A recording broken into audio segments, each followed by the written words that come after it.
जय जय श्री राधे। आज का प्रश्न बड़ा रोचक है। कुछ लोगों की जिज्ञासा है कि जो भगवान शंकर की आराधना करते हैं अति शीघ्र धनवान बन जाते हैं, मनवांछित फल प्राप्त कर लेते हैं, अति शीघ्र करोड़पति बन जाते हैं, और बनस्पत यदि कोई नारायण की सेवा करे, कृष्ण की आराधना करे तो उतनी शीघ्रता से प्राप्त नहीं करते। तो क्या ये सत्य है? वास्तव में ये केवल आजकल के लोगों की जिज्ञासा नहीं है, अपितु श्रीमद् भागवत में महाराज परीक्षित ने भी प्रश्न पूछा है। दशम स्कंद में उन्होंने स्पष्ट पूछा है कि देवासुर मनुष्येषु ये भजन्त शिव शिवम प्रायस्ते धनिनो भोजा न तु लक्ष्म्या पतिम हरिम। ये कह रहे हैं कि देवासुर मनुष्येषु, जो देवता असुर अथवा मनुष्य, ये भजन्त्या शिवम शिवम, जो भगवान शंकर की आराधना करते हैं, तो प्रायस्ते धनिनो भोजा, प्राय ऐसा देखा गया कि भगवान शंकर की आराधना करने वाले अतिशीघ्र धनवान बन गए, न तो लक्ष्मणापति हरि। तो ये विपरीत बात क्यों है? क्योंकि भगवान शंकर तो महान त्यागी हैं, औगणनाथ हैं, आशुतोष हैं। उनकी आराधना करने से समस्त ऐश्वर्य की प्राप्ति हो जाती है, और दूसरी ओर जो लक्ष्मीपति, जो लक्ष्मी स्वयं चरणों में विराजती है, उनकी आराधना करने से व्यक्ति त्यागी बन जाते हैं, सब कुछ छोड़ छाड़ कर वैराग्य प्राप्त कर लेते हैं। तो ये विपरीत बात क्यों? वास्तव में यह पूर्ण सत्य नहीं है। इसके पीछे कारण है। पहले शिव तत्व को और नारायण तत्व को समझना होगा। वस्तुतः ब्रह्मा विष्णु महेश तत्वतः कोई भेद नहीं है, किंतु लीला जगत में भेद है। लीला जगत में क्या है? लीला जगत में भगवान शंकर शक्ति के स्वामी हैं, क्योंकि सत्वादि गुणों को धारण करते हैं और अहंकार के अधिष्ठान पुरुष हैं। अब चूंकि भगवान शंकर अहंकार के अधिष्ठान पुरुष हैं, तो अहंकार तीन प्रकार के होते हैं, सात्विक, राजसिक और तामसी अहंकार। तो चूंकि अहंकार के वो अधिष्ठान पुरुष हैं, इसलिए वो इन गुणों को धारण करने के कारण, शक्ति को धारण करने के कारण, शक्ति का स्वामी होने के कारण वो बुद्धि प्रदान नहीं करते, केवल शक्ति को प्रदान कर देते हैं। अब शक्ति आपने देखा होगा, जैसे बिजली, साधारणतः आप देखिए ना, आप जब बिजली का कनेक्शन लगाते हैं तो क्या बिजली आपको सलाह देती है कि पंखा चलाओ, कि फ्रिज चलाओ, कि एसी चलाओ?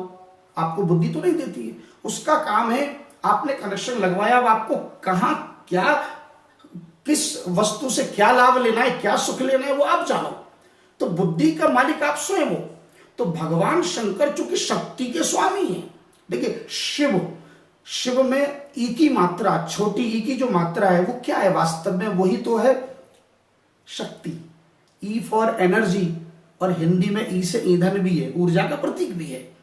इसलिए वो शक्ति के स्वामी है। शक्ति सलाह देने का काम नहीं करती, शक्ति केवल क्रियान्वित हो जाती है। ठीक, किंतु भगवान नारायण के परिप्रेक्ष्य में, श्री कृष्ण के परिप्रेक्ष्य में ऐसा नहीं है। क्योंकि भगवान श्री कृष्ण प्रकृति से परे, वो त्रिगुणातीत हैं, वो गुणों को धारण नहीं करते, वो परम पुरुषोत्तम है। इसलिए ददामि बुद्धि योगम, भगवत गीता में कह रहे हैं कि मैं जिस पर बहुत प्रसन्न हो जाता हूं उसे बुद्धि योग देता हूं। यही कारण है कि जीव यदि अज्ञानवश यदि कुछ मांग ले उल्टा सीधा, तो भगवान विष्णु, श्री राम, श्री कृष्ण प्रदान नहीं करते। उदाहरण के लिए नारद ने कहा मैं विवाह करना चाहता हूं, मुझे सुंदर रूप दीजिए। तो क्या सुंदर रूप दिया? सुंदर रूप तो नहीं दिया, बंदर बना दिया। तो सुंदर की अपेक्षा बंदर बना दिया। क्यों? क्योंकि नारद ने क्या कहा था?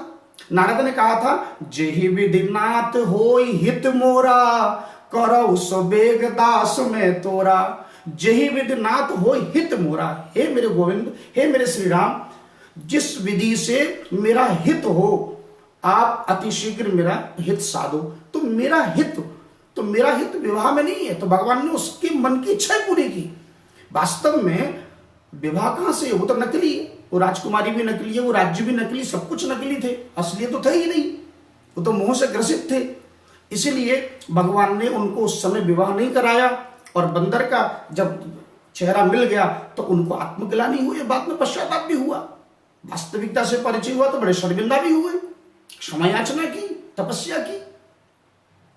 उस समय यदि नारद जी ये नहीं कहते कि जेहि विधिनाथ होय हित मुरा, ये कहने की अपेक्षा अगर भगवान श्री राम से कहते कि जेहि विधि प्रभु प्रसन्न मन होई और करुणा सागर कीजिए सोई। जैसा भरत ने कहा था कि जही विधि प्रभु प्रसन्न मन होई, हे प्रभु जिस विधि से आपकी प्रसन्नता हो, मेरे लिए क्या हित है वो आपसे बढ़कर और कौन जान सकता है।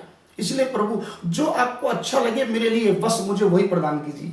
तो भगवान शंकर से मांगते समय यहां सावधान, शंकर से जब भी कुछ मांगो तो अपने मुख से भोग अथवा किसी कामना को आप फिक्स मत करो, स्थिर मत करो कि अमुक वस्तु, आग्रह मत करो कि मुझे ये भवन दो, मुझे अमुक व्यक्ति, मुझे अमुक कन्या, मुझे अमुक पुरुष, मुझे अमुक धन, मुझे अमुक गाड़ी, ऐसा फिक्स मत करो। उनसे कहिए कि जय विधि प्रभु प्रसन्न मन होइए, हे भोलेनाथ जो आपको प्रसन्नता हो आप मेरे लिए केवल वही विधान कीजिए। ऐसा यदि करोगे तो भगवान शंकर आपको सब कुछ अर्पण कर देंगे। शंकर के प्रति हमारा दृष्टिकोण होना चाहिए पिता का। हमारे वैष्णव संप्रदाय में पंचदेव की उपासना का विधान सब जानते हैं। भगवान शंकर, माँ भगवती, गणेश, तीन तो एक ही परिवार की, और भगवान विष्णु और सूर्य, ये पंचदेव कहलाते हैं। तो जिसमें से भगवान शंकर की आराधना जब भी आप करें निष्काम भाव से करें, पिता मानकर करें, वो पिता हैं। और कृष्ण के प्रति, नारायण के प्रति पति का भाव है, और पति का भाव, पति के प्रति कुछ भी न मांगो तो भी सर्वस्व अर्पण करते हैं। बिल्कुल यही प्रश्न युधिष्ठिर ने अश्वमेध यज्ञ के समय भगवान कृष्ण से पूछा। तो उस समय बहुत से लोग जानते होंगे कि युधिष्ठिर राजसूय यज्ञ किया, जी हाँ किया था, पर अश्वमेध यज्ञ भी किया।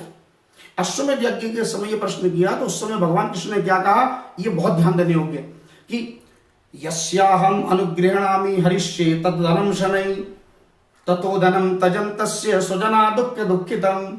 यस्याहम अनुगृह्णामि, मैं जिस पर बहुत कृपा करूं, बहुत अनुग्रह करता हूं, हरिष्ये तद्धनम शनै, मैं धीरे धीरे उसका धन छीन लेता हूं परीक्षा लेने के लिए। और ततो धनम तजन तस्य, और उस धन को छीनने के बाद स्वजना दुःख दुःखितम, उसके स्वजनों से उसको दुख दिलाता हूं, यानी रिश्तेदारों से, परिवारों से उसको दुत्कार दिलवाता हूं, जहां जाएगा मांगने वहां से दुत्कार मिले। और अंततो गत्वा वो मेरे भक्तों से जब मैत्री करे, और एक बार जो मेरे भक्तों से मैत्री कर लेगा तो उसके बाद तो क्या कहने। तो फिर भगवान कह रहे हैं कि उसको मैं इतना धन देता हूं, इतना धन देता हूं कि यतः शांति यतो भयम, क्योंकि उसके जीवन में केवल शांति और अभय प्राप्त हो जाए, वो मेरी सुरक्षा चक्र में घेरे में आ जाता है।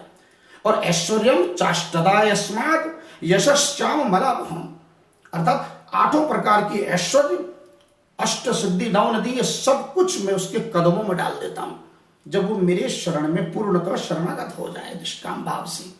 तो इसलिए आप शंकर जी की भी भक्ति करें पर अपने मुख से कुछ मांगे ना, और भगवान श्री कृष्ण से पति रूप में इष्ट जानकर, प्राण वल्लभ मानकर उनकी भक्ति करें।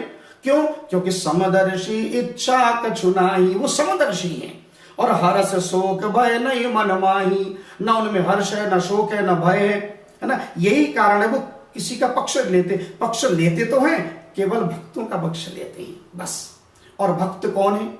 भक्त और व्यापारी में अंतर देखना होगा। भक्त वो है जिसकी दृष्टि भगवान के चरणों में हो, और व्यापारी वो है जो देने वाले के जेब अथवा हाथों की ओर हो। व्यापारी जेब की ओर ध्यान रखता है, और भक्त जो होता है वो चरणों की ओर ध्यान रखता है। भक्त का संबंध भाव से है, अपने मुख से कुछ मांगता नहीं है, वो शरणागत हो जाता है, और बिना मांगे भगवान इतना कुछ प्रदान करते हैं जिसे आप संभाल नहीं पाइएगा। तो देखिए, ये कहना कि भगवान शंकर अतिशीघ्र करोड़पति बना देते हैं, तो ये पूर्णतः सत्य नहीं है। भगवान शंकर ने जिसको दिया उनके साथ एक कमजोरी भी है। बोले क्या कमजोरी है? उनके साथ कमजोरी ये है कि वो जिसको भी देते हैं वो उसकी बुद्धि उसको प्राप्त करके विकारग्रस्त हो जाती है। क्यों? क्योंकि प्राय आपने देखा होगा, मत्ता प्रमत्ता वरदान और विस्मरन्त्य वजानते, जिसको भी वरदान दिया वो मत तो प्रमादी हो गया, और वरदान विस्मरन्त्य, वरदान देने वाले को भी भूल गया। जैसे रावण, बाणासुर और बृकासुर, शकुनी का बेटा। शकुनी ये महाभारत वाला शकुनी नहीं है, दूसरा शकुनी का बेटा बृकासुर, जो भस्मासुर के नाम से भी जाना जाता है, जो भस्म हो गया था अपने ही हाथ रखने से, है ना। ये तीनों ही भगवान शंकर के भक्त थे, और शंकर जी ने वरदान दिया, और बाद में भगवान शंकर को बड़ा पश्चाताप हुआ। रावण ने तो भगवान शंकर को कैलाश समेत उठा लिया था, और बाणासुर ने तो महाराज अपने नगर की रखवाली में लगा दिए। और वृकासुर ने तो कहा तुम आपके सिर पर याद रख लूं, तो संकट में पड़ गए थे। तो इसलिए भगवान शंकर से जो मांगे वो दे देते, बुद्धि का प्रयोग नहीं, बस वो शक्ति के स्वामी ले लो, पर उससे दोनों संकट में पड़ जाते, मांगने वाला भी संकट में और देने वाला भी संकट में। पर कृष्ण की भक्ति में कोई संकट नहीं, केवल आनंद है। इसलिए भगवान शंकर के प्रति पितृभाव, पिता के रूप में आप उनकी भक्ति करें और भक्ति करके ये मांगे कि पति के चरणों में उत्तर उत्तर मेरी रति और मति बढ़े। जैसे मीरा ने कहा, मेरे तो गिरधर गोपाल दूसरा न कोई।